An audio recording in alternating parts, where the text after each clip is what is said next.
the first to know. Nsem-Pii TV.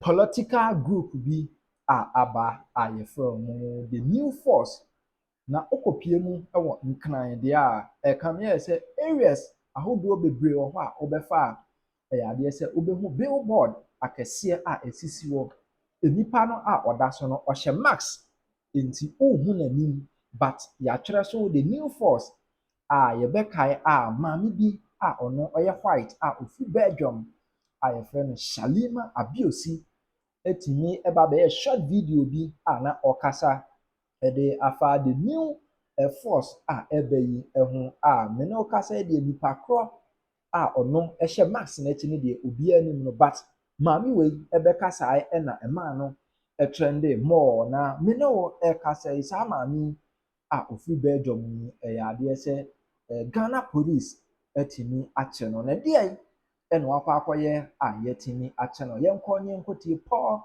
Adom Ochre. What it is about. Okay, so this is the new force. This is the good evening. But once Nsem-Pii came out and said he's the new force, what happened to that story? So that's a part of the story. So they released a statement. Who is they? The new force. We don't know the faces behind it. What we know is that Miss Abiosi is one of the representatives. But in terms of who this person, the face is, we don't know as yet. It's a political movement that says that they are rising because the people have lost faith in the political system. They've lost faith in the political actors. So really, they're here to sort of present a new, refreshing, presumably youthful face. But why do people think that the one behind the new force is Nana Kwame Bediako, otherwise known as Cheddar? Because, you see, he has a certain sort of, should I say, aura around him. He's young, he's fresh, he's rich. That helps a lot. He's famous. He has great links across the globe. People think that if it would be somebody who else but Nana Kwame Bediako, who not but Cheddar, who not but Freedom Jacob Caesar, who has over the years presented himself as Africa's liberator. If many people know him as Nana Kwame Bediako, but if you're also on social media, you know that he calls himself Freedom Jacob Caesar. He has branded himself as a sort of new age African leader. He has a lot of military sort of gear that he wears, he presents. He has all these photo shoots, making himself look like a presidential sort of personality. So people are just drawing the And then connection. During the Jubilee lobby demonstration, he was out of the country and he sort of gave a speech of sorts, encouraging the demonstrators and telling government to allow the freedoms to work, something like that. But Nsem-Pii, once Nsem-Pii comes and says, seems to be saying it is him, why are people doubting?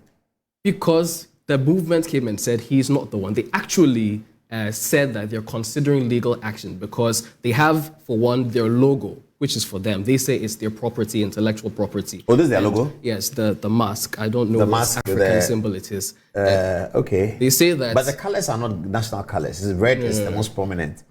There's a song, a Christmas carol called Rudolph the Red-Nosed Reindeer. Yes, he had a so shiny that nose. that reminds me of that one.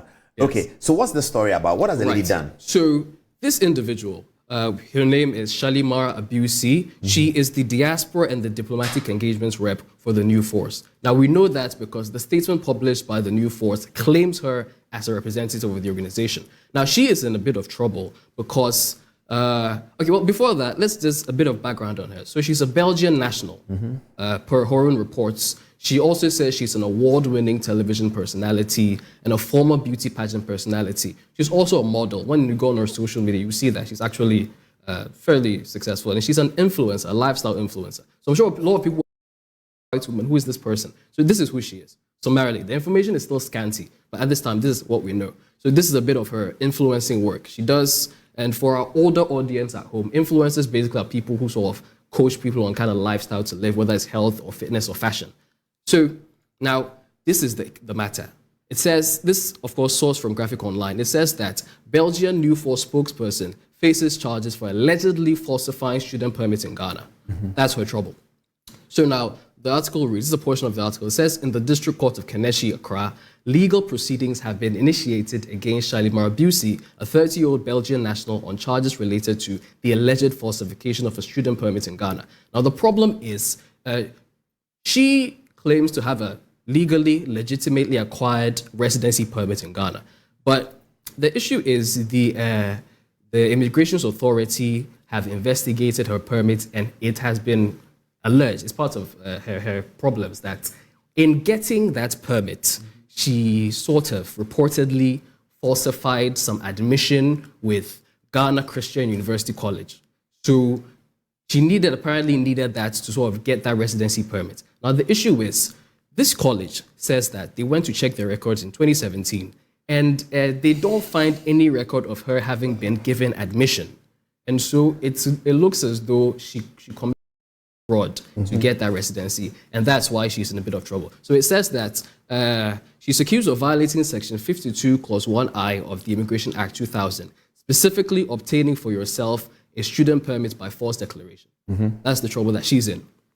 So it continues. The charge says that with the intent to evade legal requirements, falsely declared herself a student of the Ghana University College on or before September 23rd, 2023, just a few months ago in the Greater Accra. Now, the accusation further contends that she knowingly made a false declaration, leading to the successful acquisition of student permits with the number, and I just put it out in case of some security issues. I blurted it. The legal action was initiated by the Ghana Immigration Service, and the case is currently under the jurisdiction of the District Court in Kaneshie. That's dated December 6th, just yesterday. Now, this is a bit of details on this issue. So she first came to Ghana reportedly in September 4 of 2017 by Kotoka International Airport. And she has been going out and about and have been in contact. Has she identified herself as working for a political movement? Well, the movement has identified her. And there have been some videos on social media where she speaks directly in relation to the new force, saying that the same issues, really reiterating it. But she's not Ghanaian. She's not Ghanaian. And it's actually a part of the presentation. Issues have been raised about it. She is not Ghanaian. Not only is she not Ghanaian, white. Therefore, she doesn't have a vote. You see, and beyond that, the questions are, why are you doing advocacy for Ghanaian politics? As a foreigner. As a foreigner, it's not as though white people cannot become Ghanaian by birth or by parentage, but it's, you are white, you are foreign. And there are some issues raised around this. So, she's a Belgian national. Belgian. With a Belgian passport. Report, by her own report. So she was hoping to get a Ghanaian stay permit, work permit. She says that she already has it, and her people say that she already has it. So this is sort of some sort of political persecution. So let's move on. All right, this is their response. Who signed it? They don't sign it? There's no signature. There's a press it's release. unsigned, but it has their logo and their signature. Okay. So if it is not from the new force, I suppose their people will later come and say that this is a false communication. But as at now, we believe that it is from them. So this is the gist of it, that she was arrested on 4th December and has since been in NIB custody without formal charges beyond 48 hours. So beyond 48 hours, she's been in custody, but she has not been charged. There are some issues around that. Also, that she has been prevented from receiving legal representation. And also that she was serially questioned, and this is one of the political interests in the story, that she was serially questioned by the security agents about the origin of the new force. And if those people are interested in running for presidential office, But how do we or if believe it's them? just How do we advocacy. believe them that this is, if the lady has not spoken to her lawyers, how did they speak to her? Have they, is she on bail? No, so reports say that she's still in custody. She's not out. But if she's in custody, how did they talk to her if she's not been allowed to speak to her lawyers to make this assertion where we don't know whether the NIB will respond or not? Because if you arrest somebody for citizenship issues, do you ask them that, do people want to run for president? I don't know why they ask that question. Anyway, what does they say? The home was searched without a warrant. Also, that her permits, which she legitimately acquired 3 years prior to this period, she had that, but she was still detained. So it's as though, even though she has no problems, you're holding her. Oh, but that's you're holding a passport doesn't mean that it's a genuine passport. That you're holding a Ghana card doesn't mean that it's a genuine Ghana card. The veracity of the Ghana card must be ascertained by the processes. So this paragraph, I'm not so sure about it. That she's held it for 3 years makes it legitimate. That's a fallacy. She You has can't the say residence that. permit. Now, you can't say that you had a residence permit for 3 years, therefore it's legitimate. Once you come into contact with the law, they will interrogate the veracity of your permit. So if I'm holding an American passport for 25 years, then I get into problems. So I say, where's your passport? I show it to them. They say, but who signed your passport? This is not the signature for passport.